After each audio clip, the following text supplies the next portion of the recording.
कहानी के शुरू में हम एक छोटे बच्चे इलाई को देखते हैं जो अपने घर के गार्डन बाग में भाग रहा था और अचानक भागते भागते न जाने उसे क्या हो जाता है। उसका दम घुटने लगा था और उसका चेहरा लाल हो गया था। वो बेहोश हो जाता है। मगर जब उसे होश आता है तो हमें यहाँ पर पता चलता है इलाई को एक खतरनाक बीमारी है। वो खुली हवा में सांस नहीं ले सकता था। फिर जिसके बाद इलाई की मॉम उसके पास आती है और बताती है कि आज हमें एक डॉक्टर से मिलने जाना है। इलाई की बीमारी बहुत खतरनाक थी, इतनी ज्यादा कि इलाई के पास एक एयर टाइट सूट था, यानी कि उसके अंदर हवा नहीं जा सकती थी। वो उसे पहनकर ही बाहर जाता था और अगर वो ऐसे ही बाहर गया तो बाहर की हवा उसके पूरे जिस्म को जला देगी। अब खैर वो अपना सूट पहनता है और अपने मॉम डैड के साथ जाने के लिए तैयार था। रास्ते में उसके डैड उसे बताते हैं कि आज हम जिस डॉक्टर के पास जा रहे हैं, मैंने इनके बारे में सुना है, वो बहुत अच्छी है और शायद इनके पास जाने के बाद हमें कहीं और जाने की जरूरत न पड़े। इलाई और उसके मॉम डैड बातें करते करते डॉक्टर के घर पहुँच गए थे, जिनका घर था तो बहुत बड़ा मगर एक सुनसान इलाके में था। उनके घर के दरवाजे भी कंप्यूटराइज थी जो खुद ब खुद खुलते थे। इलाई जब उस घर में जाता है तो सबसे पहले उसे कुछ मशीन से होकर गुजरना पड़ता है जो उसे साफ कर रही थी। इसके बाद इलाई की मुलाकात डॉक्टर हॉर्न से होती है जो कहती है तुम्हें अब ये सूट पहनने की जरूरत नहीं है, मेरा घर एयर टाइट है, यहाँ पर बाहर से हवा नहीं आती, तो तुम्हें ऐसे रहने से कोई नुकसान नहीं होगा। पहले तो इलाई को डॉक्टर हॉर्न की बातों पर यकीन नहीं आता, पर जब वो अपना सूट उतारता है तो उसे कुछ भी नहीं होता। उसको ऐसा देखकर उसकी मॉम बहुत ज्यादा खुश होती है और खुशी से रोने लगी थी। वो इलाई को गले लगा ली क्योंकि वो बहुत वक्त के बाद उसको ऐसे देख रही थी। इलाई डॉक्टर हॉर्न से बहुत सवालात पूछता है। वो कहता है क्या आप मुझे ठीक कर देंगी? अच्छा, मुझसे पहले आपने कितने बच्चों को ठीक किया है? डॉक्टर हॉर्न कहती है हाँ, मैं तुम्हें ठीक कर दूंगी और मैंने तुम्हारे जैसे बहुत से बच्चों की जान बचाई है। अब वो उसे नहाने का कहती है। इलाई बहुत वक्त के बाद नहा रहा था, उसे ऐसे खुद को देखकर रोना आ जाता है। अब उसे डॉक्टर हॉर्न एक कमरा दिखाती है और कहती है कि ये तुम्हारा कमरा है, तुम यहाँ पर आराम करो,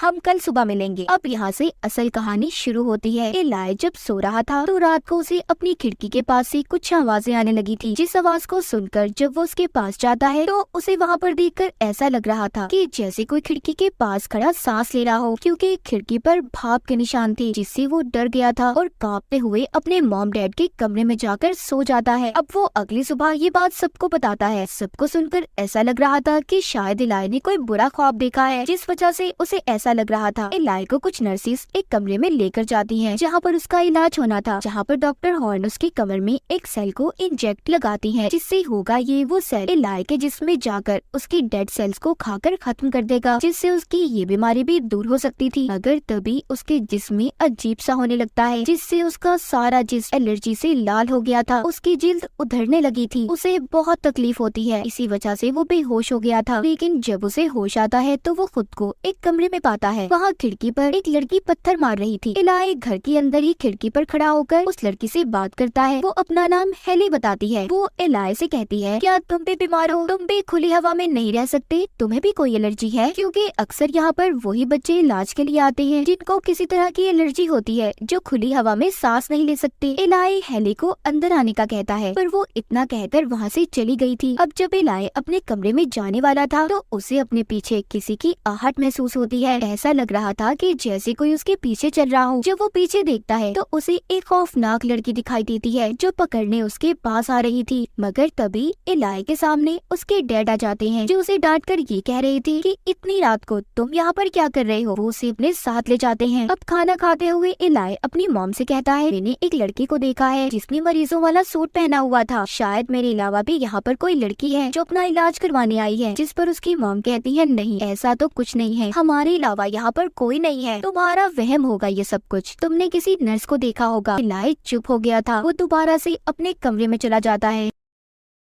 उसके सामने वही लड़की आती है जो इस बार उसे खींचकर कहीं पर ले जा रही थी। इलाई बहुत डर चुका था। वो मॉम डैड चिल्लाता है। अब उसकी चीखें सुनकर उसके मॉम डैड भी आ गए थे। वो कहते हैं बेटा यहाँ पर कोई नहीं है, तुम किससे डर रहे हो? अब यहाँ पर डॉक्टर हॉर्न आकर इलाई के मॉम डैड को बताती है कि ये सब दवाइयों का असर है, वो बहुत जल्दी ठीक हो जाएगा। जिस पर उसकी मॉम डॉक्टर हॉर्न को कहती है क्या आप दवाइयों की डोज कम नहीं कर सकती? इस बात पर इलाई के डैड उसकी मॉम को चुप करवा देते हैं और कहते हैं ये क्या कर रही हो, डॉक्टर को अपना काम करने दो, हमारे पास ये आखिरी रास्ता है, हमने इस इलाज में अपना सब कुछ लगा दिया है। उधर दूसरी तरफ इलाई को कुछ ठीक नहीं लग रहा था। वो यहाँ से जाना चाहता था। वो अपनी मॉम से कहता है कि प्लीज मुझे यहाँ से ले जाएं, मैं यहाँ पर नहीं रहना चाहता। और उसके मॉम डैड डैड उसे मना कर देते हैं क्योंकि वो बहुत से पैसे उसके इलाज पर लगा चुके थे। अब एक बार फिर से इलाई की खिड़की पर हेली पत्थर मारती है। इससे पहले वो हेली से मिलने जाता वही लड़की जो हर जगह पर उसे नजर आ रही थी, वो उस पर हमला कर देती है। इलाई उससे डरकर अलमारी में छुप गया था और जोर जोर से चिल्लाता है। वहाँ पर उसके मॉम डैड भी आ गए थे, मगर इस बार वो लड़की इलाई की अलमारी पर उसका नाम लिख देती है जो बार बार लिखा हुआ था, और वो उस अलमारी को भी तोड़ जाती है। इतना सब कुछ देखकर भी अब भी सब यही सोच रही थी कि ये सब इलाई यहाँ से जाने के लिए कर रहा है। अब इसी रात इलाई हेली से मिलता है और उसे बताता है कि मुझे ऐसा लगता है यहाँ पर एक लड़की का भूत है जो मुझे डराना चाहता है और वो मुझे मारने की कोशिश करती है। ये सब बातें सुनकर हेली कहती है तुमसे पहले भी यहाँ पर एक बच्चा रहता था और उसने भी सेम यही सब कुछ कहा था, पर जब यहाँ पर रहने वाले डॉक्टर हॉर्न ने उसका इलाज शुरू किया, तीसरी स्टेज के बाद वो यहाँ पर नजर नहीं आया और मैंने उसे बाहर जाते हुए भी देखा है। पता नहीं क्या हुआ उसके साथ। तो मेरी बात मानो, तुम्हें भी जल्दी यहाँ से चले जाना चाहिए। मगर तभी फिर से उन्हें किसी के चलने की आवाजें आती हैं। इलाई हेली को छोड़कर अब उस आवाज के पीछे जाता है, लेकिन अचानक से कोई उसके पाँव को खींच रहा था। जो वो शीशे में देखता है तो उसे नजर आता है 3 बच्चे जिन्होंने मरीजों के कपड़े पहने हुए हैं। वो उसे घसीटकर घर के बाहर वाले गेट तक ले गए थे और दरवाजा खोल देते हैं, जिससे बाहर की हवा अंदर आने लगी थी और इसी वजह से इलाई की हालत फिर से खराब हो जाती है। पर वहाँ पर डॉक्टर हॉर्न सही वक्त पर आकर इलाई को बचा लेती है और जब उसको होश आता है एक बार फिर से वो खुद को कमरे में देखता है, जहाँ पर उसके कमरे के बाहर उसके डैड डॉक्टर हॉर्न से कुछ बात कर रहे थे। मगर जब उसकी मॉम आती है तो वो दोनों चुप हो गए थे। इलाई की मॉम उसके पास आकर उसे गले लगा लेती है। तभी वो उसके कमरे में उसी अलमारी को देखती है जिस पर इलाई का नाम लिखा हुआ था। दरअसल वो एक दरवाजे का कोड था। असल में जो भूत लड़की इलाई के पीछे पड़ी हुई थी इसे कुछ दिखाना चाहती थी। ये सब बातें जानकर इलाई अब हेली को बताता है और कहता है कि शायद मैं जानता हूँ कि कहाँ का कोड है। ये उसी दरवाजे का कोड था जहाँ पर इलाई को डॉक्टर हॉर्न इलाज के लिए ले जाया करती थी। अब इलाई रात को उसके अंदर जाने का प्लान बनाता है। वो रात होते ही छुपते छुपाते उसी कमरे में पहुंच गया था जिसका कोड वही था जो भूत लड़की ने अलमारी पर लिखा था। इलाई उस कमरे में जाकर सब कुछ चेक करता है। उसे एक लॉकर में कुछ बच्चों की फाइल्स मिलती हैं जो अब मर चुके थे। उसमें इलाई का नाम भी था। सभी फाइल्स में साफ लिखा था कि इलाज की तीसरी स्टेज के बाद कोई भी नहीं बच पाया और ये वही मरे हुए बच्चे थे जो इलाई को तंग कर रहे थे। दूसरी तरफ इलाई की मॉम उसके डैड से पूछती है कि आप डॉक्टर हॉर्न से क्या बात कर रहे थे। उसके डैड कहते हैं कि शायद इलाई अब यहाँ पर भी ठीक नहीं हो पाएगा और अब जो उसका इलाज होने वाला है उसकी जान को भी खतरा है। ये सब बातें सुनकर इलाई की मॉम उसके डैड पर गुस्सा करती है और कहती है इसका मतलब तुम अब तक मुझसे झूठ बोल रहे थे। तुमने मुझसे कहा था कि इलाई का इलाज यहाँ पर हो जाएगा और उसकी जान को भी कोई खतरा नहीं होगा। ये सब बातें सुनकर इलाई की मॉम मायूस हो गई थी। वो गुस्से में अपना सामान को पैक करके इलाई को लेकर यहाँ से जाना चाहती थी। इसी लड़ाई में डॉक्टर हॉर्न भी जाग जाती हैं। वो इलाई की मॉम से कहती है कि मुझ पर भरोसा करो, सब ठीक होगा। उधर इलाई अपने डैड के पास आता है और उन्हें फाइल्स के बारे में बताता है जो उसने देखी थी। वो कहता है डॉक्टर हॉर्न खूनी है, उन्होंने बहुत से मासूम बच्चों की जान को लिया है, हमें यहाँ से जल्दी जाना चाहिए। मगर इलाई के मॉम डैड को ये लगने लगा था कि वो जानबूझकर ऐसी कहानियाँ बना रहा है क्योंकि वो किसी भी हालत में यहाँ से जाना चाहता था। इसीलिए वो उसे धोखे से बेहोशी का इंजेक्शन लगाकर उसे बेहोश कर देते हैं, जिसके बाद उसे डॉक्टर हॉर्न तीसरी स्टेज के इलाज के लिए लेकर जाती हैं।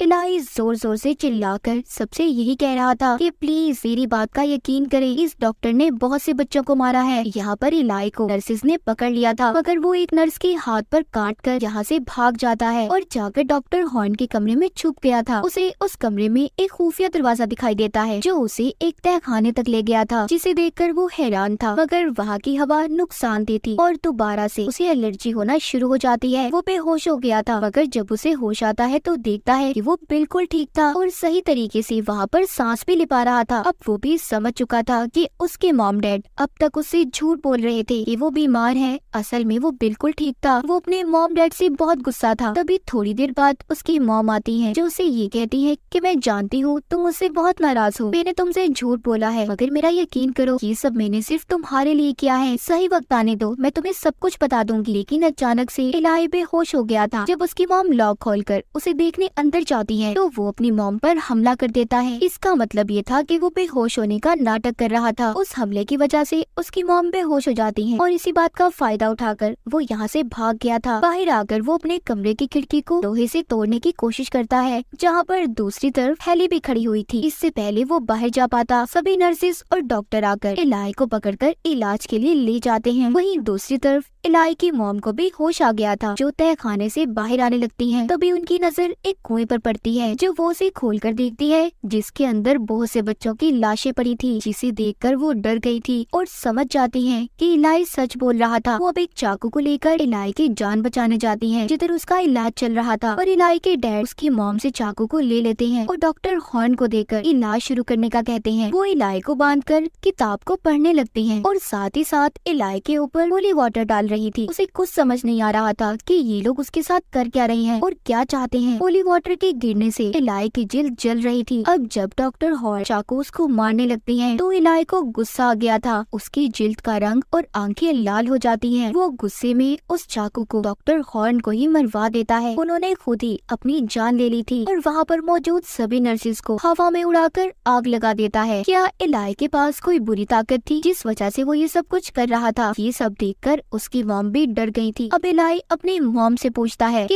ये सब कुछ मैं कैसे कर पा रहा हूँ और मैं कौन हूँ, बताए मुझे मॉम। अब उसकी मॉम उसे बताती है और यहाँ पर इस कहानी की सच्चाई खुलती है कि असल में सबके पीछे क्या कहानी थी। अब इलाई की मॉम बताती है कि तुम आम इंसान नहीं बल्कि शैतान के बेटे हो। मैंने शैतान से दुआ मांगी थी कि मुझे एक बेटा चाहिए, जिसके बाद तुम पैदा हुए। मुझे लगता था कि तुम एक आम इंसान के बच्चे की तरह हो, पर नहीं, तुम में शैतान का खून है और इसी चीज को तुमसे दूर रखने के लिए हम यहाँ पर आए थे। पर इस चीज का अब कोई फायदा नहीं, तुम्हारी बुरी ताकतें जाग चुकी हैं। अब मजबूरन हमें तुम्हें तुम्हारे असल डैड तक लेकर जाना होगा। तभी पीछे से इलाई पर उसके डैड हमला करते हैं, मगर वो उन्हें भी हवा में उड़ाकर जख्मी कर देता है और अपनी मॉम के साथ घर से बाहर आ गया था, जहाँ पर हेली उनकी गाड़ी के पास खड़ी थी। वो इलाई को बताती है कि मैं भी शैतान की बेटी हूँ और जो बच्चे तुमसे पहले यहाँ पर आए वो सब हमारे बहन भाई थे। इलाई कहता है तुमने इन सब के बारे में मुझे पहले क्यों नहीं बताया? वो कहती है मैं चाहती थी कि तुम अपनी ताकतों को खुद जगाओ। ये सब बताकर हेली उससे पूछती है क्या तुम अपने असल डैड के पास जाने के लिए तैयार हो? इलाई भी इस बात के लिए मान गया था। हेली इलाई और उसकी मॉम को गाड़ी में बिठाकर इलाई के असल डैड से मिलवाने लेकर जा रही थी। इसी के साथ ये कहानी यहीं पर खत्म हो जाती है।